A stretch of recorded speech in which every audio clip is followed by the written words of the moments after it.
So ito na yung in-install natin na mini driving light. Yan, nakalo yan. High natin. Yan, naka-high. So ang liwanag, low, high, low, high. Yan, ang ganda, no? High and low. Yan ang version 2 na mini driving light, Firefly brand. 4 wires nga pala yan, mga kapindot, no? Version 2, 4 wires. So yan na yung resulta ng gawa natin. Low, high, low, high. So yun lang, mga kapindot. Ganun lang pag-install ng mini driving light na 4 wires version 2. Okay na.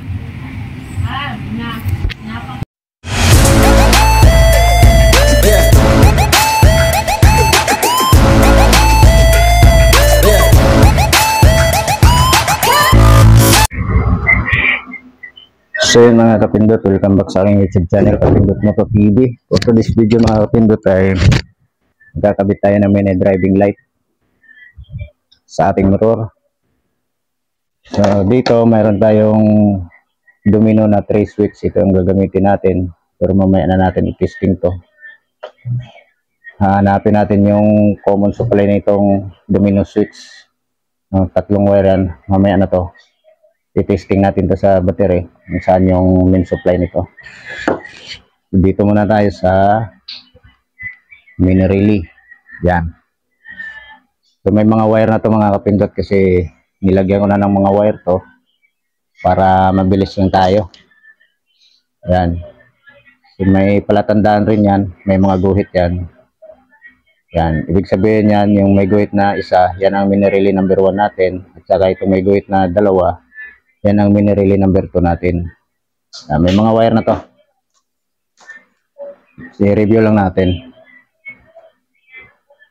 So dito sa mini relay number 1, yung number 86 niya at saka yung mini relay number 2, yung number 85 niya, para yung trigger, pinagsama na natin silang dalawa. So ito na yung wire niya, mahaba na to. Yan, mahaba to. Hinabaan ko na tong wire niya. Yan, ito mahaba. Mahaba to, mahaba.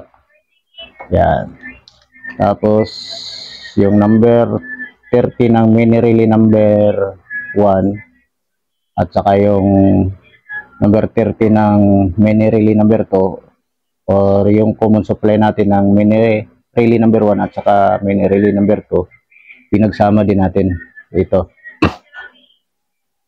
Yan, pinagsama na natin kasi i-direct din natin to sa battery. So mahaba rin ang wire nito. Hinabaan ko rin ang wire nito para direct na sa ating battery. Yan, mahaba na to. Yan, number 30 ng mini relay number 1 at saka number 30 ng mini relay number 2, pinagsama ko kasi yan ang magiging positive ng ating mini relay. Yan, diretso na sa battery. Tapos itong number 86 ng mini relay number 1 at saka number 85 ng mini relay number 2, pinagsama din natin. Yan ang magsisilbing negative rin ng ating mini relay. Hinabaan ko rin ng wire to, diretso na to sa ating battery. Yan, so mahaba na rin to. So dalawang wire na yung mahaba natin. Tapos dito tayo sa isa. Yan, mini relay number 1, yung number 85 nya, nilagyan rin natin ng wire. Yan, nilagyan rin natin ng wire. Maiksi lang to. Tapos yung mini relay number 2 natin, yung number 86 nya, nilagyan rin natin ng wire. Yan, ito ng wire nya, nilagyan din natin. Tapos dito pa rin tayo sa mini relay number 2. Yan, mini relay number 2, yung number 87 ay number 87 yan. Alam. Yan, ito yung mini relay number 2 natin. Yung number 87 yan, nilagyan rin natin ng wire. Ito, ilagyan rin natin ng wire. Tapos meron tayong dinilagyan na wire dyan, itong 87E. Yan, nakaputol yan. Number 87 yan. Yan, yung walang wire, hindi na natin nilagyan kasi hindi na natin magagamit yan. Yan. Pareho yan sa mini relay number 1, ganun din. Pinutol din natin. Tapos yung number 87 ng mini relay number 1, yan, nilagyan na rin natin ng wire. Yan, ito.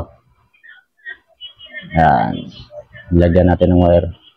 Number 87 ng mini relay number 1 at saka number 87 ng mini relay number 2. Yan, nilagyan na natin ng wire.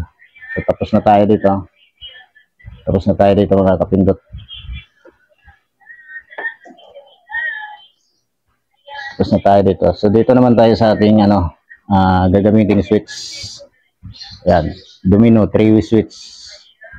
So, hahanapin natin ang common supply dito mga kapindot kasi 3 wire to. So, paano ba natin malalaman kung saan dito yung common supply sa 3 wire na to? So, punta tayo dun sa motor at i-testing natin isa-isa to. I-test natin para malaman natin yung common supply. So, punta tayo sa motor. So, yun, dito na nga tayo sa ating motor no, sa may battery. Ngayon, dito natin ititesting itong ating 3-way domino switch. Yan, dito natin ititester to.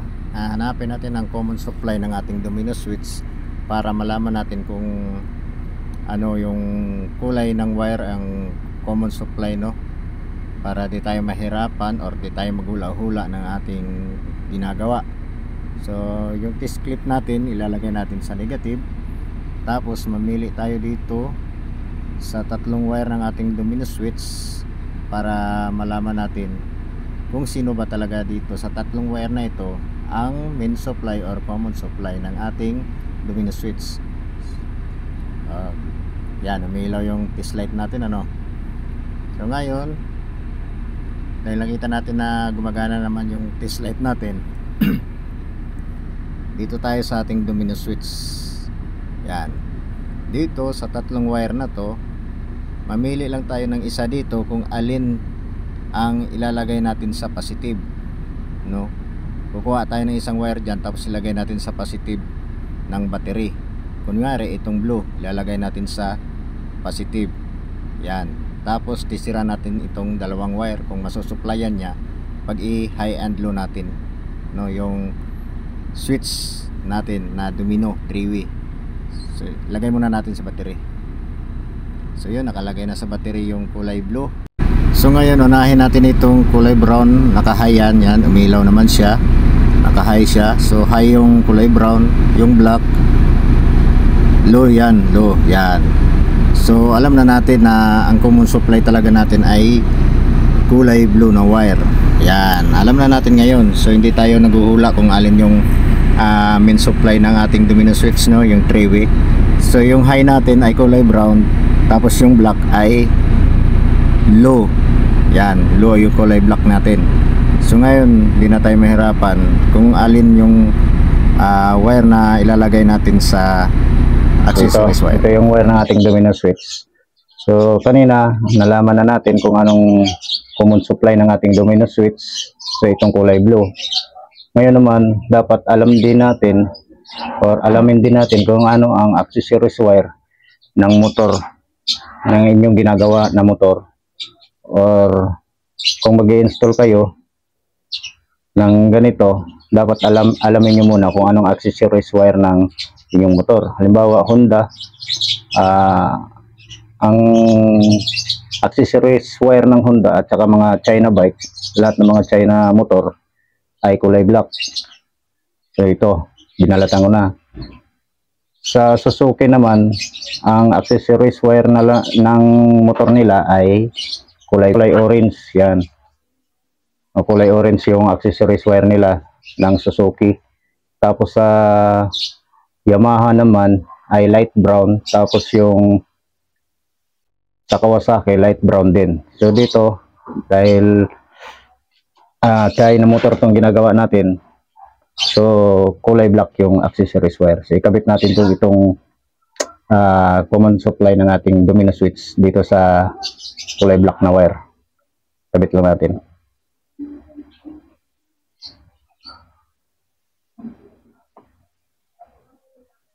Tapos tipan natin to para iwas ground. Okay, tapos na. So naitip na natin, no. So mayroon tayong dalawang wire dito na iwan sa ating domino switch. So dito naman tayo sa ating mini relay. So yung kanina dito sa ating mini relay number 1. So mayroon tayong wire dito, no. Itong number 86, number 85 ng ating mini relay number 1 at saka number 86 ng ating mini relay number 2. Tig-iisa sila dito. Tig-iisa sila dito sa wire ng ating domino switch. So ilalagay lang muna natin to.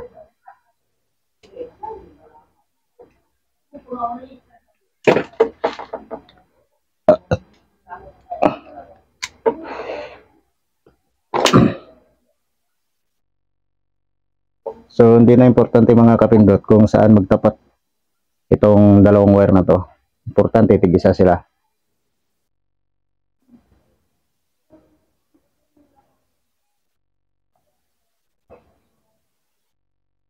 Ito lang muna ilalagay natin, no. Temporary. Tapos number 85 ng ating mini relay number 1 ilalagay natin sa kabilang wire din dito sa ating domino switch. Yung number 85 ng ating mini relay number 1.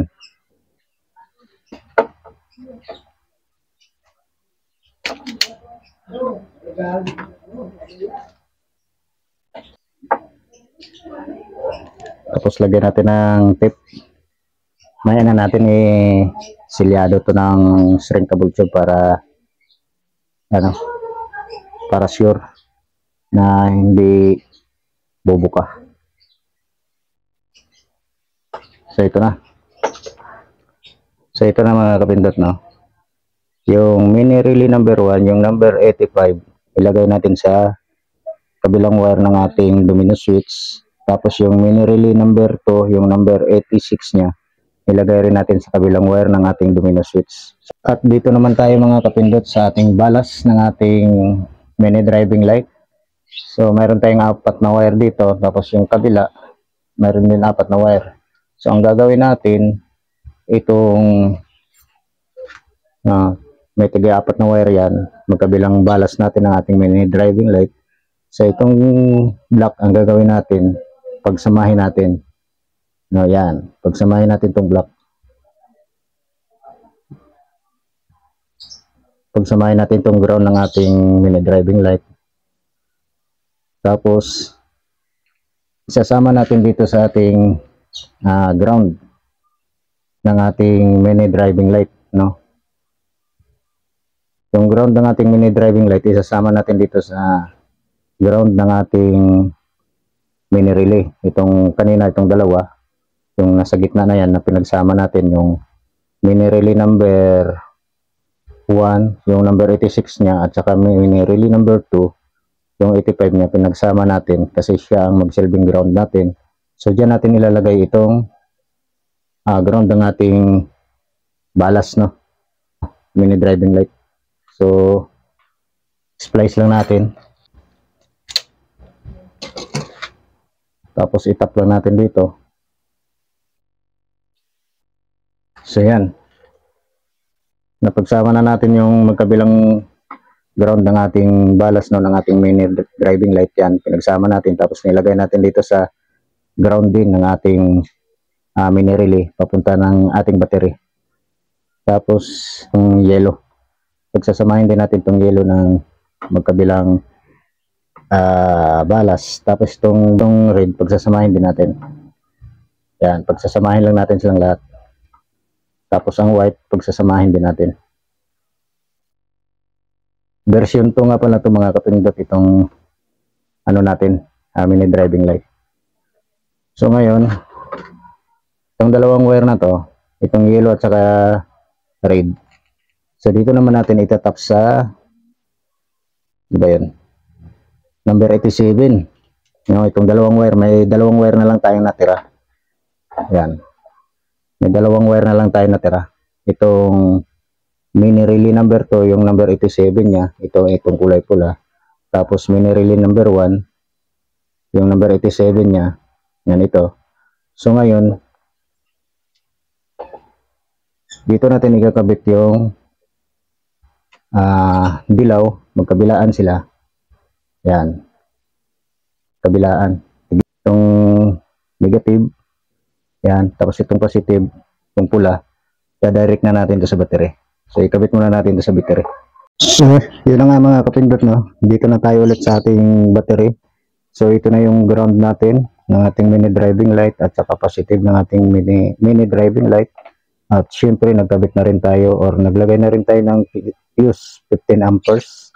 Ayan, okay na yan. So dito na tayo sa unahan, magti-testing na tayo. Papaliwanag ko rin sa inyo guys, or mga kapindot, kung anong ginawa nating mga connection dyan. So dito, tulad kanina, so hindi natin sinilyuhan muna kasi magta-timing pa tayo ng ating mini driving light. So ito,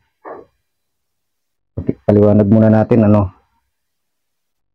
Itong number 87 ng ating mini relay, yan, number 87 ng ating mini relay, ito number 87 ng ating mini relay, nilagay natin sa kulay dilaw ng wire na pinagsama natin. Yung wire ng balas natin na kulay dilaw na pinagsama natin, diyan natin nilagay yung number 87 ng kabilang relay or number 2 na mini relay natin.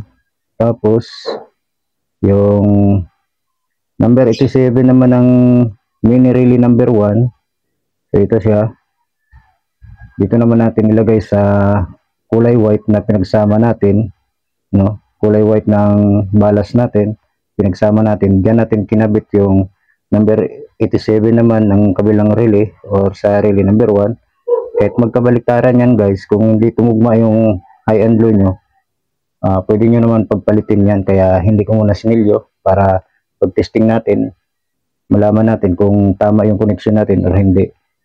Na pag pinindot natin yung high ng ating domino switch, yung 3-way switch, pag hindi tugma, pwede natin pagpalitin. Tapos yung kulay red ng ating balas na pinagsama rin natin, ang ginawa ko dito mga kapindot, pinugtungan ko ng wire at nilagay ko dito sa busina. Yan o.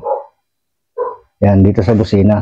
Ngayon, dahil positive trigger tong ating ginagawang motor, no, kaya mahalaga na alam nyo yung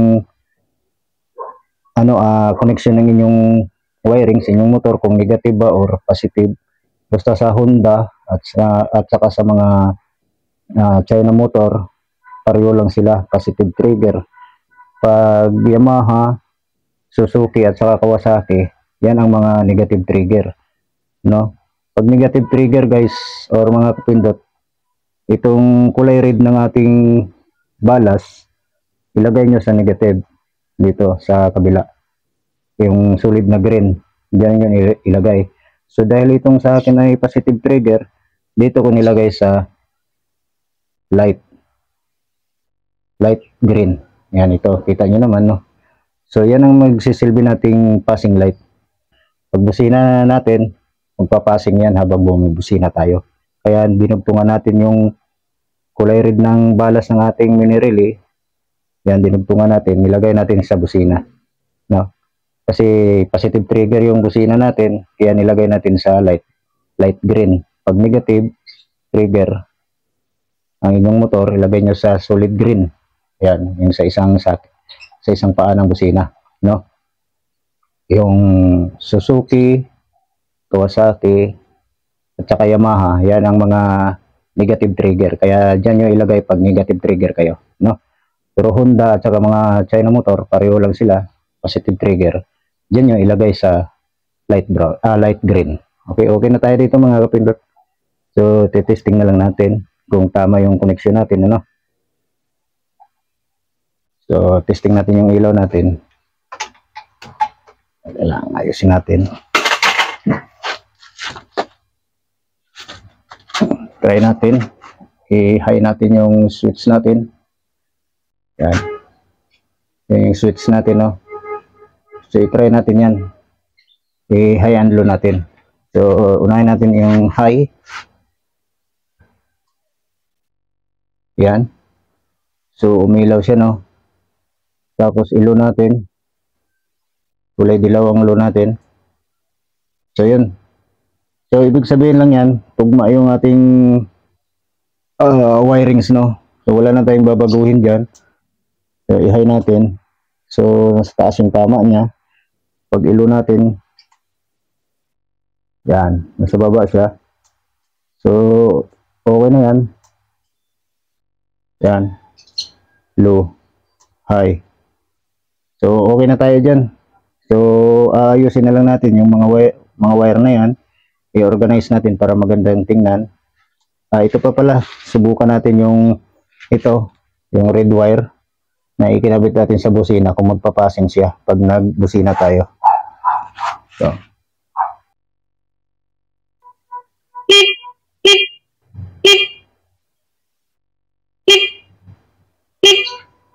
Kahit naka-high yan, magpapasing yan.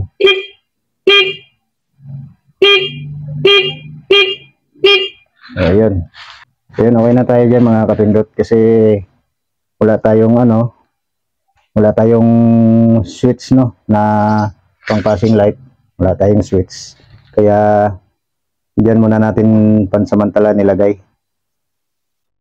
sa may busina. Pag nagkaroon na tayo ng baka sa sunod na race din natin, lalagyan na natin siya ng passing switch, no, para bukod yung natin, no, para magsabay yung puti at saka yung dilaw pag nagpassing tayo. So ngayon wala pa tayong bakanting switch, gawa ng sarado na yung auto supply.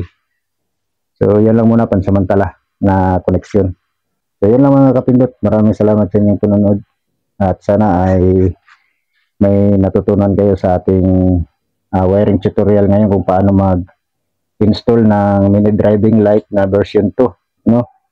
So ganoon lang kadali mag-install mga kapindot. At maraming salamat sa inyong panonood at ingat sa pagwa-wiring mga kapindot. Paki-like, paki-share at pa-subscribe na rin ako mga kapindot.